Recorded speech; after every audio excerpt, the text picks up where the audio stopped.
I texted, "My son is in the emergency room." My wife replied, "I'm busy with my parents. We are having a barbecue party." Then my mother-in-law insulted my son, so I canceled their mortgage payments, car loan, and all their credit cards. Chapter 1. Sirens and Silence. It was a Saturday afternoon when my phone rang, shrieking through the kitchen like a warning bell. I dropped the kitchen towel and grabbed it. It was the school. And their first words made my stomach drop. "Your son collapsed during PE class. He's on the way to County General in an ambulance." Everything else was a blur. I rushed out of the house, heart pounding, engine roaring. My fingers trembled as I texted my wife on the way. "Our son is in the ER. I'm heading there now." Her response came 2 minutes later. "I'm busy with my parents. We're having a barbecue party. Can't leave right now." No follow-up. No questions. Just silence. I stared at the message. For a second, I thought I'd hallucinated it. My wife, his mother, knew her son was in the emergency room and her priority was ribs and wine coolers. When I arrived at the hospital, I found my son lying pale under fluorescent lights, an oxygen tube hooked to his nose. The doctor said it was a severe asthma attack made worse by heat and dust. They stabilized him quickly, but warned he'd need to rest and be monitored closely. I held his hand. "You're okay now, buddy. Dad's here." He smiled faintly. "Where's Mom?" I couldn't answer, but I knew one thing. I would never forget this moment, and neither would she. Chapter 2. The Barbecue Texts. By the time my son was resting comfortably and out of danger, it was well past 9 p.m. I sat alone in the hospital cafeteria, sipping burnt coffee, still trying to process everything. My wife, Emma, hadn't shown up. Not a single call. Not even a second message. I checked my phone again, still nothing. Out of anger and disbelief, I scrolled through her social media. She had posted 6 Instagram stories that afternoon, pictures of steak sizzling on a grill, margaritas in hand, her dad playing horseshoes in the backyard. One post was captioned, "Family over everything." Family over everything. The irony hit me like a punch to the chest. Then came the final straw, an accidental open mic moment. One of the videos had background audio. Her mother, Patricia, my mother-in-law, could be heard laughing and saying, "That boy is always getting sick." Honestly, I wouldn't be surprised if it's just for attention. Weak kid, just like his father. I replayed it 3 times. The insult didn't just burn, it ignited something in me. I'd paid off their mortgage. I bought her dad that truck he always bragged about. Their credit cards, their insurance, I handled it all. And in return, they mocked my son, my sick son. I didn't explode. I didn't scream. I simply pulled out my laptop, connected to the hospital Wi-Fi, logged into every account I managed for them, and began quietly unraveling their world. Chapter 3. Quiet Cancellation. Click. Click. Click. Each cancellation was more satisfying than the last. I started with the obvious. First, their mortgage.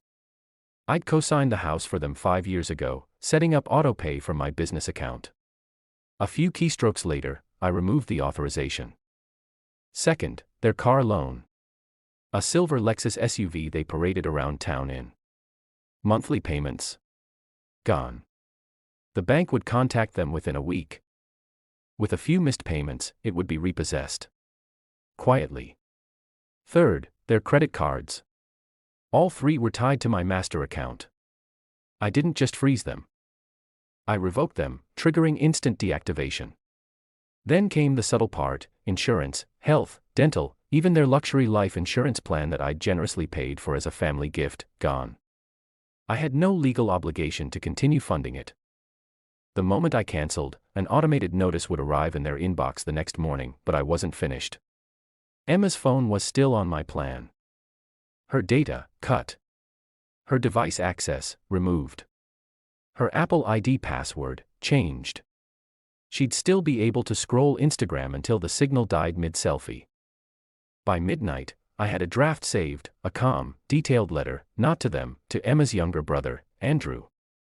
He had always respected me, had defended me when his mother spat venom. I typed, "Dear Andrew, I wanted you to know why I had to distance myself. This isn't about revenge. It's about respect.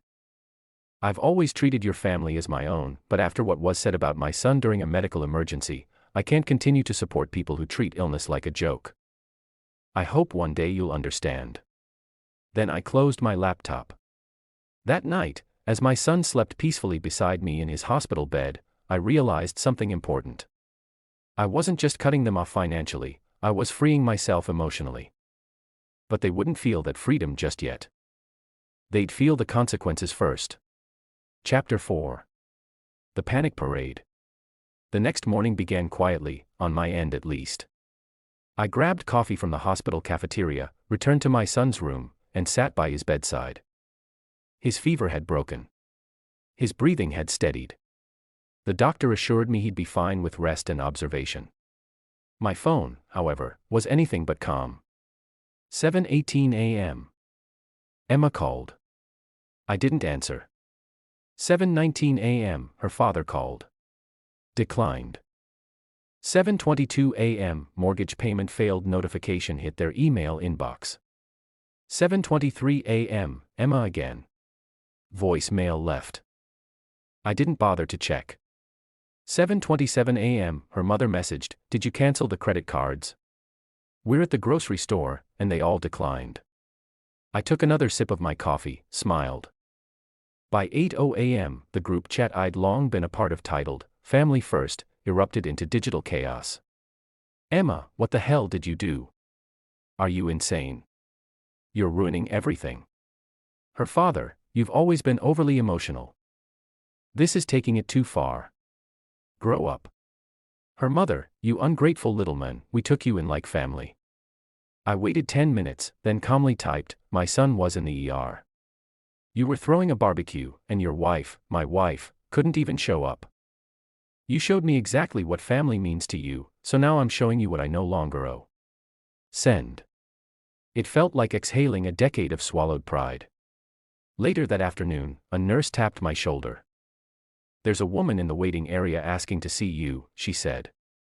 "Emma." I walked out to find her. Hair a mess, makeup running, phone in one hand, car keys in the other. She looked furious and shaken. "Are you seriously doing this?" she hissed, stepping closer. "You can't just cut off everything without warning." I looked her dead in the eye. "Funny. That's what I thought when you ignored my call from the emergency room." She opened her mouth, closed it again, then tried a softer tone. "Look, let's talk. We can fix this." Maybe I overreacted. Maybe my parents I raised a hand. "Emma, this isn't about punishment. This is about protection. I'm protecting my son from people who don't care about him. That includes you." Her mouth twitched. Her grip on the keys tightened. "You'll regret this." I took a slow breath. "No. You will. When the bank repossesses your car, when the house goes into foreclosure, when you realize all your security was built on someone you treated like an afterthought." She turned and stormed off. No dramatic last word. No fake tears. Just silence. And I knew then the message had finally landed.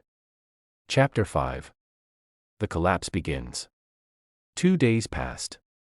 The hospital discharged my son with a clean bill of health, a few prescriptions, and strict orders for rest. I took him home, not to the house Emma and I shared, but to my new apartment, already fully furnished. I'd moved fast, anticipating what was coming. Emma, meanwhile, had spiraled. The first crack came when her car was repossessed at her workplace. According to a friend of hers who didn't know we were no longer speaking, Emma burst into tears in the parking lot as the repo agent towed off the sleek white SUV she was so proud of. I watched the video later. A coworker filmed it, not out of cruelty, but stunned disbelief. The second crack came when her parents called me from a different number. Emma's father's voice was oddly humble this time. "We'd like to speak to you, man-to-man." I remained quiet. "Listen. Maybe we said some things we shouldn't have." Emotions ran high. "But cutting off the mortgage, the cards, that's going to destroy our credit. I finally replied, "Then maybe next time your daughter tells you my son's in the ER, you won't grill steaks and call him a burden." He sighed. "What do you want?" That was the moment. I had no intention of dragging this out. I didn't want vengeance to become my identity, but I wasn't going to walk away without drawing a clear line. "I want you to understand what it feels like when you're treated as disposable," I said. "I want your daughter to stop seeing people as wallets or servants. And most of all, I want my son to know his father stood up for him." He didn't respond, just hung up. Later that night, Emma finally showed up at the new apartment. She looked like she hadn't slept. Her voice was no longer sharp. It cracked. "I'm sorry," she whispered. "For what?" I asked. "For not coming when you called. For letting them say those things. For making you feel alone." I believed parts of it. But I also saw the truth in her eyes. She wasn't sorry for what she did. She was sorry for what she lost. Her gaze flicked toward our son, who was curled up on the couch with his blanket and juice box watching cartoons. "Can I stay just to be near him?" she asked. I didn't answer. I just opened the door behind me and nodded toward it. "Co-parenting, Emma. Nothing more. You'll see him Saturday. Don't be late." She paused, stunned, then left quietly, respectfully. That was the moment I knew the cycle had broken. Epilogue, the new blueprint. 6 months later, the rhythm of life had changed. My son was thriving. Doing better in school, smiling more, sleeping peacefully. No more late-night arguments. No more being forgotten. I made sure he knew every single day how much he was loved. That he mattered. Emma and I communicated strictly through a co-parenting app. Pickups, drop-offs, no emotion, no games. Her tone changed. She was more careful now, even polite. Her father eventually took a job at a smaller firm after defaulting on some loans. They moved to a modest rental house and sold the family car. Their barbecue parties stopped. One day, my son looked up at me while we were building a Lego spaceship. "Dad, I'm glad it's just us sometimes." I looked at him, heart full. "Me too, buddy. I never sought to ruin lives. I only wanted to protect the one life that mattered most, my son's. I didn't need applause or revenge songs. I just needed peace. And finally, I had it. Was this revenge perfectly justified?